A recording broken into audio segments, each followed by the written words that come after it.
சொல்லுக்கும் அர்த்தத்துக்கும் தூரங்கள் கிடையாது. சொல்லாத காதல் எல்லாம் சொர்க்கத்தில் சேராது. எண்ணிக்கை தீர்ந்தாலும் முத்தங்கள் தீராது. எண்ணிக்கை பார்த்தாலே முத்தங்கள் ஆகாது.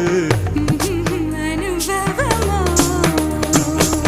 என் வீட்டு தோட்டத்தில் பூவெல்லாம் கேட்டுப்பார். என் வீட்டு ஜன்னல் கம்பி எல்லாமே கேட்டுப்பார். என் வீட்டு தென்னங்கீற்றை இப்போதே கேட்டுப்பார்.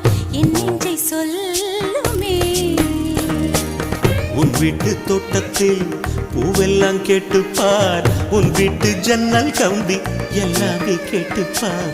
உன் வீட்டு தென்னங்கீற்றை ஒவ்வொன்றாய் கேட்டுப்பார். என் பேர் சொல்லுமே.